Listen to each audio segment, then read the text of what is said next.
Goblins, Kobolds and Skeletons. We as Dungeon Masters tend to view them as starter monsters that are only really worth using against low level players. But what if they could be more? Do these foes still have a place on the battlefield at level 5, 10 or even 20? Let's find out. Ahoy everyone, I'm Nazir North and welcome back to the channel.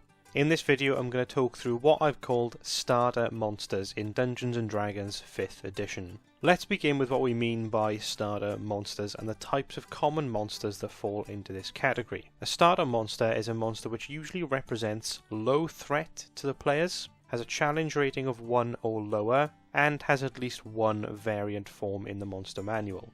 As common examples that all players will recognise, we have the three from the thumbnail: Goblins, Kobolds and Skeletons. And I would also add to this list from the monster manual other common foes like bandits, zombies and wolves. I bet that almost every campaign you've ever played in started off with an encounter with monsters from that list. If not, let me know in the comments, what was your first ever fight against? Aside from a handful of exceptions, most adventuring parties will encounter one or more groups of these starter monsters, probably when they're around levels 1 to 3, and then likely never see them again. But we should ask, as DMs, are we tossing out these monsters too early? How can we make them a legitimate threat outside of just tier 1 play? Let's review each of these monsters in turn and evaluate their strengths and weaknesses, starting with everyone's favourite, mine included, goblins. The first thing we see on the stat block for the goblin is that they are small in size. This means that they can move through the space of large creatures and can squeeze through gaps that medium creatures can't. The chances are most of the adventuring party will be medium in size, so goblins could use this to their advantage when moving around in a cave or other location with narrow tunnels or passageways. Next, goblins have low hit points, meaning they're likely to go down in just 1 or 2 hits maximum, but they do have a decent armor class. Their highest ability score is dexterity and they have proficiency in stealth. This should already give you the first hint at what their tactics should be. They are ambushers. They strike from the shadows. And speaking of shadows, they also have dark vision, so goblins will naturally favour homes and lairs that are either indoors or more likely underground, where they could potentially have the advantage over any opponents who don't have dark vision themselves. Goblins speak common, but they also have their own goblin language. This means they can listen to the party and, assuming they're speaking common, understand what they are saying, while also still being able to communicate with each other in a language that the party probably don't understand. Next we get to the cornerstone feature of the goblin, which is nimble escape. This allows them to disengage or hide as a bonus action, and this is something they can do every round, and they should. If a goblin ever ends up in melee, it's going to want to use that bonus action to disengage and seek either cover or strengthening numbers by retreating towards its allies. If a goblin has some distance on the party and they have either some cover or darkness to hide in, that is what they'll do. They're going to use that bonus action to hide whenever they can. Taking a look at their actions, a goblin can hit with either a scimitar or a bow. Both have the same attack bonus and damage output, but as ambushers, goblins are almost certainly going to prefer using their bows over the scimitars. One thing to remember here though, which is easy to miss, is that a goblin shield is accounted for in its armor class. So if a goblin switches from their scimitar to their bow, which takes 2 hands to use, their armor class technically should drop by 2. Let's also take a look at the goblin variant in the monster manual, the Goblin Boss. Its stats are pretty similar, although it does have a higher AC and a few more hit points. It still has nimble escape, that cornerstone feature, but it also has multi-attack. However, the second attack is made with disadvantage. The Goblin Boss loses the short bow and instead has a javelin, which isn't ideal for goblins as the javelin is a thrown strength-based weapon and, unsurprisingly, goblins are not very strong. The unique ability of the Goblin Boss is its reaction redirect attack. This allows the boss to swap places with another goblin nearby to avoid an attack. This is such a fun ability to use, and it plays right into that trope of goblins being cowards and traitors, even using their own friends as meat shields. What this can tell us about the Goblin Boss's tactics is that they need to be standing close to their allies to be effective. And to negate that disadvantage that they would have on their second attack as part of their multi-attack, the Goblin Boss probably wants their allies to have either knocked their enemy prone or to be flanking them if you're using the optional flanking rules at your table. Now there is another 5e variant of the Goblin called the Nilbog, which I absolutely love. You can find it in Volo's Guide to Monsters and the Monsters of the Multiverse supplementary books. But to keep this video to a manageable length, and to keep it relevant for DMs out there who don't own all of the supplemental books, I'm just going to keep this discussion focused on monsters from the Monster Manual only for now. What I want to cover next are Goblins' potential allies, monster synergy, and how you can keep those Goblins relevant right up into high levels of play. When it comes to allies, my two favourite things to pair Goblins with are Ogres and Wargs. Ogres are large in size, meaning Goblins can move around them on the battlefield with ease, and maybe even climb up on their backs and ride them, shooting bows down from the Ogre's shoulders. Why not? Ogres also have a big health pool, high strength, and decent damage output, making up for some of the Goblins' weaknesses. Wargs also another natural thematic fit to work alongside Goblins. The artwork for the Warg in the Monster Manual even shows a Goblin riding it. A Warg mount can give a Goblin a significant boost of manoeuvrability on the battlefield, plus the Warg's keen hearing and keen smell trait can make up for the Goblin's relatively low passive perception score of just 9. In addition to this, Wargs are listed as having the ability to speak the Goblin language, and they have a decent intelligence score of 7, well above most other mounts you'll find. This means they could easily warn, speaking directly to their Goblin riders, and tell them of any approaching danger that they've sensed. Goblins and their mounts could even flawlessly communicate battle plans with each other during a fight.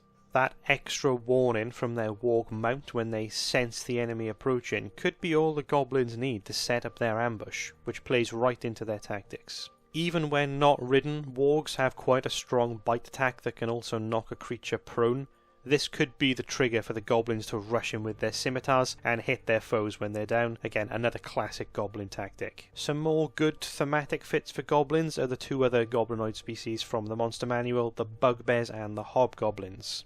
Bugbears have high strength, high damage output, and best of all when it comes to synergy with Goblins, they also have proficiency with stealth and the surprise attack trait. This makes them excellent shock troopers and ambushers alongside their Goblin cousins. Hobgoblins, on the other hand, are well-trained, well-disciplined and well-armed frontliners with high AC and good damage output. Because of their higher intelligence score, Hobgoblins are likely to be the commanders of a mixed Goblinoid troop, with the leadership action of either the Hobgoblin Captain or the Hobgoblin Warlord being an excellent battlefield buff for all of their allies within 30 feet. In addition, like regular Goblins, Hobgoblins may also use Wargs or even horses as mounts. Looking at the Monster Manual entry for Goblins, it also says that they like to keep tame rats and wolves. But while a single rat is absolutely no threat at all to an adventuring party, even at low levels, a Goblin Pied Piper type character, perhaps directing a swarm of rats or maybe a giant rat, could be quite effective. Equally, like those mounted on Wargs, Goblins could ride saddled wolves or even just fight alongside them, with the wolves making use of their pack tactics trait, and much like Wargs, they have that knockdown ability on their bite attack. And here are just some final honourable mentions for Goblin allies before we move on to the next monster type. Orcs, taking up a similar leadership and frontline role to Hobgoblins. Hill Giants, for something that fills the same sort of niche as the Ogre, but is tougher to take down and definitely packs more of a punch. And then lastly, Giant Spiders, as, again, either companions or mounts, similar to the role that Wargs and Wolves play. And lastly here on Goblins, here's an example of a combat encounter that would provide a decent challenge for a party of 4 at level 15. We've got 6 Goblins, 4 of which are going to be mounted on Wargs, along with 1 Goblin boss. We have 2 Bugbears who would join the 2 non-mounted Goblins and their boss in the ambush. We have a single Ogre, or perhaps a Hill Giant or Cyclops could be swapped in if you wanted a bit more of a damage sponge in that role. We have the Hobgoblin Warlord acting as the commander for the entire troop, as well as 1 regular Hobgoblin to act as the bodyguard to the Warlord. Combining these foes with some advantageous terrain, perhaps the time to set up an ambush and maybe even some traps or hazards, combined with some smart battle tactics, perhaps as commanded by the Hobgoblins, even this lowly force could probably give a mid to high level party a run for their money. Overall, I think Goblins really are a great starter monster and one of the best examples we've got of something that scales quite well, as long as you factor in the environment and allies as well, right up into the higher tiers. I'm going to give the Goblins 8 out of 10. What criteria am I rating them on? Who knows. Anyway, let's move on to Kobolds. Kobolds, maybe the lesser known of the three that I showed in the thumbnail, but they fill very much the same niche as Goblins with a few differences. Let's take a look at their stat block.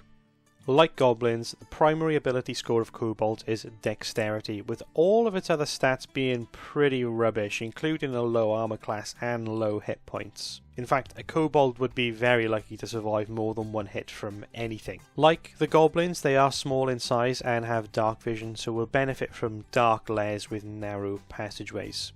Kobolds also speak Draconic, so unless the party has a Dragonborn among them, it's likely that the Kobolds are going to be able to use their language to converse with each other in secret on the battlefield. Onto the Kobolds' traits, we first have Sunlight Sensitivity, which makes Kobolds completely ineffective outdoors during the daytime.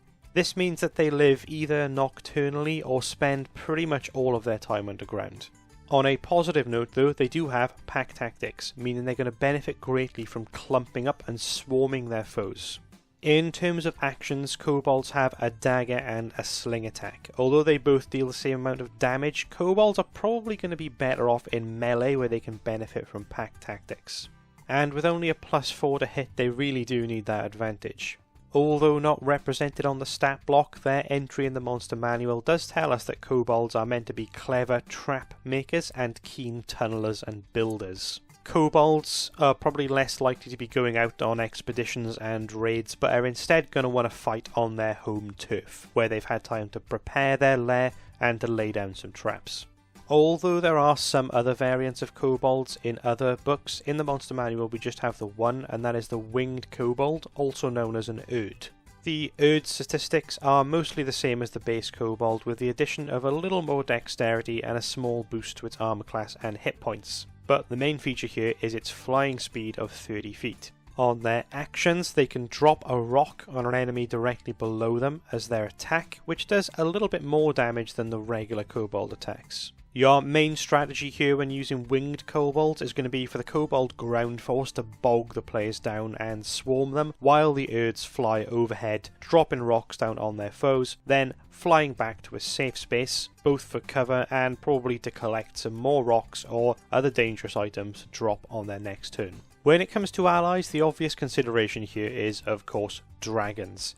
Kobolds worship dragons, they are the natural thematic minions of a dragon. They can breed and live in relative safety within a dragon's lair, and help the dragon protect its hoard with their ingenious traps. A group of kobolds could also end up being subservient to a charismatic half-dragon, or maybe even a dragonborn in some kind of cult leader type scenario. And remember, a half-dragon, as it's presented in the Monster Manual, doesn't have to be half-dragon, half-human. You could have a mammoth half-dragon, a Githyanki half-dragon, even a Tyrannosaurus Rex half-dragon.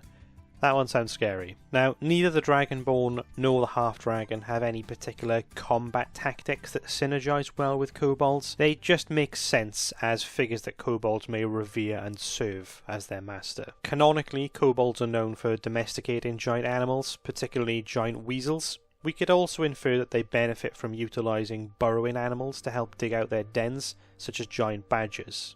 As kobolds are small in size, they could also technically ride either of these animals as mounts, assuming they were appropriately trained. Much like the wargs did for the goblins, the badgers and weasels could help detect enemies with their keen senses, well before the kobolds do. A kobold's passive perception is only 8. Kobolds are also mentioned as using poisonous bugs in their lairs and traps, utilising things like centipedes, spiders and scorpions, so they could be breeding and weaponising these animals for use in traps and such. One ally that might seem a little unconventional that I'd like to add to this list is oozes. While most oozes only have an intelligence score of 1 and wouldn't really be considered sentient, kobolds could make great use of them in dens and traps. It's not exactly what you'd call an alliance, but it's more of the kobolds using the oozes themselves as a resource or tool in defence of their home. Aside from dragons, kobolds' list of allies is nowhere near as strong or as synergised as goblins, although there are still a few honourable mentions I'd like to throw in. Other lizard-like monsters like dinosaurs or maybe even a hydra, cave-dwelling monsters like piercers and ropers if the kobolds are set up in some kind of natural cavern system, And hear me out on this one, potentially the Drow or the Dwaegar. Although they probably wouldn't get along very well, I could see Kobolds making an uneasy alliance with either of these two races, simply because they share a disdain for sunlight, and it would make logical sense for the Kobolds to expand and live in the Underdark. So, given what we've learned about Kobolds, what might a high-level challenging encounter look like built around Kobolds? Well, this is where we start to struggle a little bit, because the strength of Kobolds is definitely in their numbers. And I don't just want to cop out by throwing an ancient dragon in the mix to up the difficulty of the encounter, because then it's not really a Kobold encounter anymore, it's a dragon fight with some Kobold minions. I've landed on this following example as my encounter for Kobolds, and again this should provide a decent challenge for a party of 4 players at level 15. We have 12 Kobolds, 4 of whom are either riding or commanding giant badgers. Providing air support, we have 6 winged Kobolds dropping rocks from above. I've also thrown in a couple of oozes. I've gone with 2 gelatinous cubes for this encounter.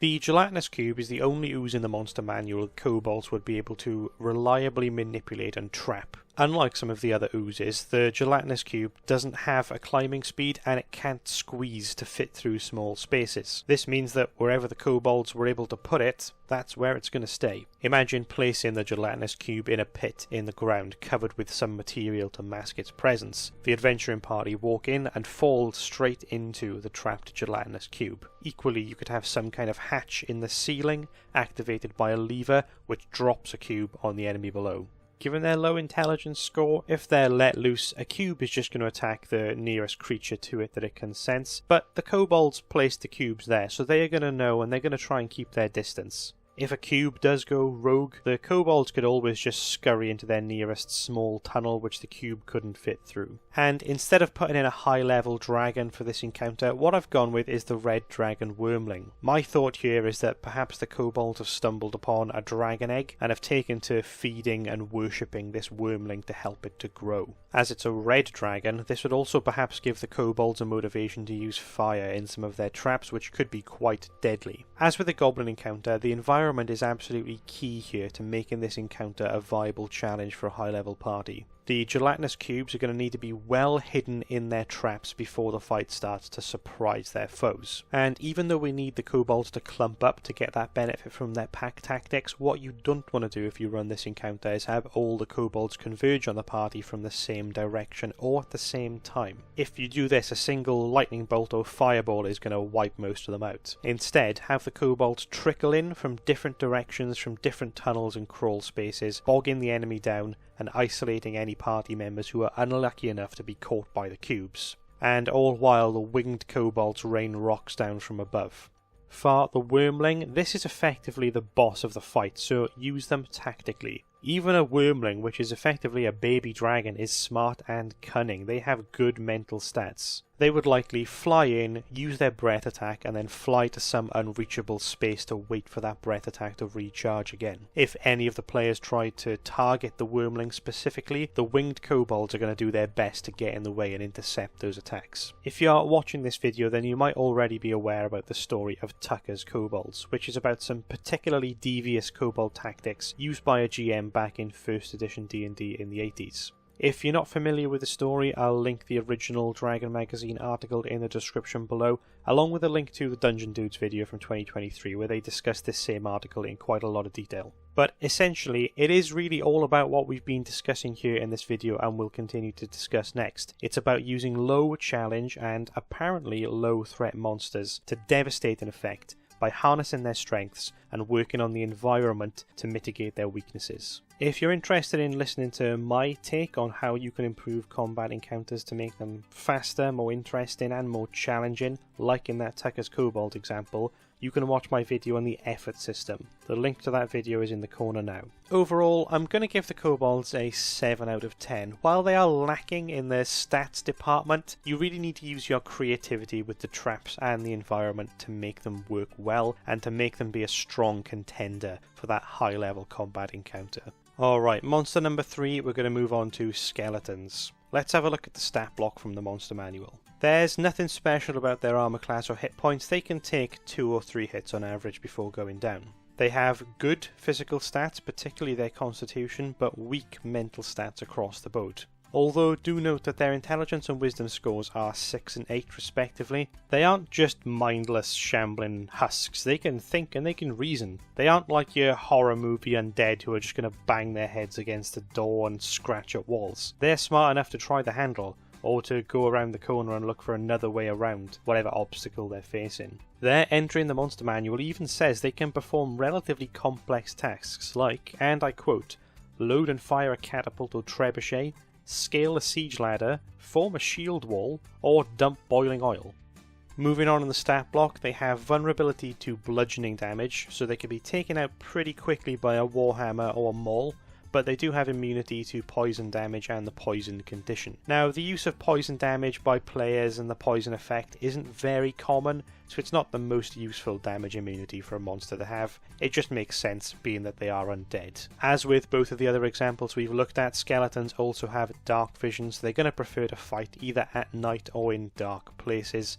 However, they cannot speak. Skeletons can receive orders in a language that they knew in life, but they can only communicate with each other with simple gestures like pointing or nodding or shaking their heads. This could be quite a severe limitation on the battlefield. It means that skeletons are likely to follow blindly the last order they received, and if they encounter a problem while carrying out that order, each skeleton is going to try and reason their own solution to that problem. Because they can't speak in a battle, there's not going to be a lot of group cohesion and cooperation going on. For their actions, the skeleton has a short sword and a short bow, both of which deal the same amount of average damage. Unlike the goblins, the skeleton doesn't really suffer from switching weapons whenever they need to, as they don't have a shield, they just have a free hand. Although that is a little bit odd, because the goblin art doesn't feature a shield, but their stat block does, and then the skeleton art features a shield, and the stat block doesn't. I mean, they even told us in the description they can form a shield wall, but they don't have shields. Anyway, rant over, let's get back to the stat block. As undead, skeletons can't become exhausted, they have no need to breathe, eat, drink or sleep. This means they have far more free time to binge YouTube videos. No, in actuality what this means is that they can enact their plans far faster and in harsher conditions than any living creature could. Whether this is setting up defences like barricades, walls or digging ditches, building siege equipment, or maybe moving supplies or setting traps. They could even do all of this in space or at the bottom of a lake if they were so commanded to. Unlike goblins and kobolds, both of whom are considered to be craven and cowardly, skeletons have zero sense of self-preservation. They're going to press forward, marching and attacking until they are completely destroyed. Skeletons will never flee and they will never surrender. In the monster manual, we've got two skeleton variants to take a look at. These are the Minotaur skeleton and the Warhorse skeleton. The Minotaur variant has low AC but a good pool of hit points, good high strength, and it's fast with a 40 feet movement speed. It has similar base abilities to the skeleton, although it also understands the abyssal language. That's just because the living Minotaur speaks abyssal. The Minotaur skeleton has two high damage action options with its great axe and gore attacks. As it has the charge trait, which can either shove creatures or knock them prone, it's usually going to be better off moving around the battlefield using its speed to charge and gore as often as it can. Now, the Warhorse skeleton, on the other hand, has a very simple stat block. Really, the notable parts here are its very high speed of 60 feet and a relatively high strength score of 18. It has a hooves attack, although this monster is going to be better off as a mount rather than a frontline attacker. When it comes to allies, we really are spoilt for choice here due to there being so many varieties of undead in 5th edition. We'll start with the creature the skeletons are most likely to be enthralled by, and that is, of course, the Necromancer. Oh, but wait, there isn't actually a Necromancer in the monster manual, unfortunately. One of the most iconic villain archetypes in all of fantasy fiction is just not in there. I don't know why. Anyway, in the absence of a Necromancer stat block, for that mortal leader of the undead, we are just going to go with a simple mage from the monster manual. But what we will do to the mage is probably swap out one of its spells for animate dead to fit that undead theme. Other natural leaders of skeletons and the undead in general are of course things like liches, demi-liches and the Draco-lich. Working through the monster manual to look at other allies, a good candidate for something to fight alongside skeletons is the Crawling Claw. While not particularly impressive in the stats department, the Crawling Claw is tiny in size and can climb, and incredibly they have a blind sight to a range of 30 feet. Now, there is a serious language barrier between skeletons and literal disembodied hands. The claw would have to be commanded by whoever is leading the skeleton force, not the skeletons themselves. But a crawling claw or two could act as a handy, pun intended, scout or infiltrator, due to its mobility and its unique sensory abilities. Next up is the Flame Skull. While their constantly illuminating flames aren't great if the skeletons want to fight in darkness, the Flame Skull brings some much needed manoeuvrability to the team. It can fly and it can cast some ranged spells, including Magic Missile and Fireball. Despite being just a floating head, Flame Skulls are surprisingly difficult to take down, with a decent pool of hit points, some nice damage resistances and immunities, and advantage on saving throws against magic. They also have access to spells like Blur and Shield for some extra survivability. All of this, combined with the Flame Skull's high intelligence score of 16 and the ability to speak Common, makes them a very strong candidate for the leader of the skeleton horde. Not only are they smart enough to form plans and strategies, but they could also fly around the battlefield and issue orders to the other undead, while themselves attacking safely from range. Another obvious ally for skeletons is zombies, and you do see these together a lot in encounter builds. However, I would class zombies as starter monsters in their own right, as they have a few variants and a couple of unique abilities. In terms of how they support skeletons on the battlefield, zombies and their variants essentially act as sponges with their high constitution and their undead fortitude trait, which can keep them up on the battlefield for far longer than you'd normally expect. I've got a few honourable mentions for the skeleton allies list as well. Banshees and Ghosts, both for their incorporeal movement to get around the battlefield easily, and their horrifying visage ability, which can frighten their enemies, but which their fellow undead allies are immune to. Shadows, they have a great stealth bonus in darkness, which is where the skeletons are likely to be fighting, and their strength drain attack can be absolutely devastating on an unprepared party. The Death Knight, who could use its martial undead trait to protect nearby skeletons from being turned, and finally Wights, that could act as a solid front line option in an army of undead, or maybe even as a commander to a small skeleton horde. Okay, so to bring all of this together, how do we create a good encounter built around skeletons at its core without just cheaply dropping in something with a ridiculously high CR like a Lich? Let's try this combination with the aim of providing once again a decent challenge for a party of 4 at level 15. We have 8 skeletons, 4 of whom are going to be riding warhorse skeletons, firing their bows and skirmishing. 2 of the skeletons that are on foot are going to be supported by a Minotaur skeleton, acting as that frontline damage dealer. Meanwhile, at the back we'll have the mage protected by the remaining 2 skeletons. As we mentioned earlier, we'll swap out some of the mage's prepared spells so they fit better with that necromancy theme. Finally, we have 2 Flame Skulls, acting as the mage's lieutenants and providing some air support. We'd probably place one of them near the skeletons on foot, and the other out near the mounted skeletons. This force is unlikely to be able to get the jump on a group of adventurers, so rather than striking from stealth, this fight is going to just be a straight up battle. The skeletons and their allies are going to benefit from either an open area with high ceilings or maybe even being outdoors where those Flame Skulls can fly around. You also want plenty of space on the flanks for those skeletons riding horses to be able to move around and fire their bows from safety. The mage and the 2 skeletons protecting them are probably going to try and position themselves near some cover, far away from wherever the front line of the combat is taking place. I'm also going to throw in one bonus example here for skeletons, because I have an example from a real encounter that I ran last week in one of my games. This was for a group of 5 players at level 12, and the only monsters in play were your basic variant CR 1/4 skeletons. The map was made up of small symmetrical corridors with 2 rail tracks. On each rail track was a ballista mounted on a cart with a skeleton firing from it. As we've already learned, skeletons are perfectly capable of using siege weapons. The stats for a ballista are in the Dungeon Master's Guide. It has a +6 to hit and does 3d10 damage. I also ruled that the skeletons manning the ballista had half cover. Further back in the map were 2 small alcoves where there were chains and levers that 2 more skeletons were using to pull the carts along the track. This allowed, on the skeleton's turn, for the ballista to fire, then be moved back around a corner to get cover. Additionally, any players who ended their turn on the tracks were also in danger of being hit by the carts. There were then inlaid sarcophagi in the walls where skeletons were waking up as the battle generated noise, along with 2 rooms that were effectively tombs chocked full of more skeletons.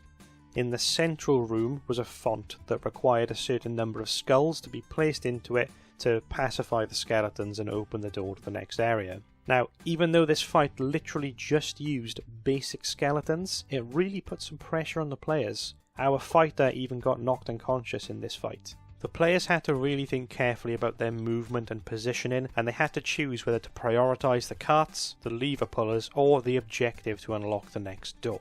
If you want to watch the video where I actually built this map, you can check out the button in the corner now. I think I'm going to give the skeletons a 9 out of 10. I think maybe I'm biased, but I just love the undead as a foe. And come on, they're skeletons, they're great. They're great. 9 out of 10. Yeah, I'm sticking to it. Let's move on. Now that we've looked at each of those groups of starter monsters, let's spend a little bit of time talking about other enhancements we could add to them to beef them up a little. Now, for all of the examples above, I've just stuck with the monsters as they are written in the monster manual, but there is a bit more we can do without needing to stray completely into homebrewing. First of all, we can give monsters different weapons or armour to those they have in their stat blocks. Let's take the Kobold, for example. If you had a group of Kobolds led by a smart and charismatic Dragonborn, perhaps he may decide to provide his Kobold minions with some better gear.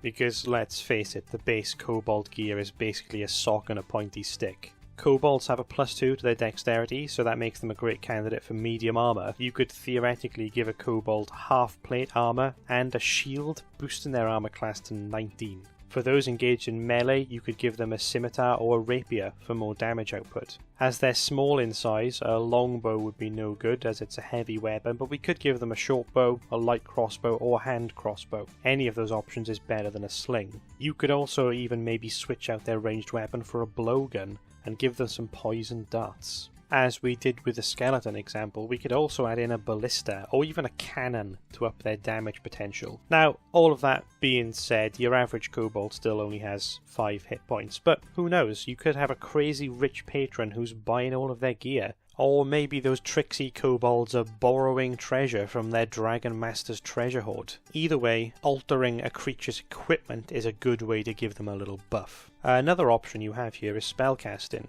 A lot of the monsters in the Monster Manual and the other 5th edition monster books have variants that have the spellcasting feature, so we could always add that on to a creature as well, as long as it makes sense for the encounter.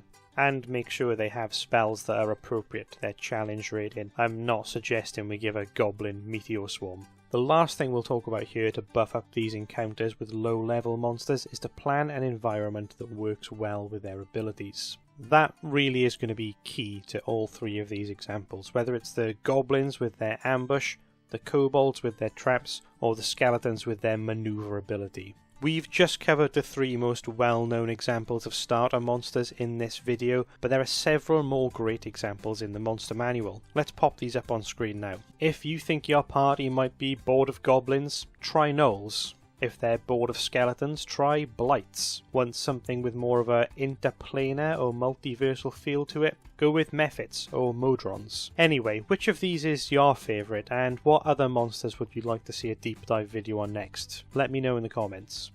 That is all for this one. If you like this video, please subscribe to the channel so you can stay up to date on future videos like this one. And if you'd like to see some of the other content I've made, for example, where I've made a map for D&D, you can check out some of the cards on screen now.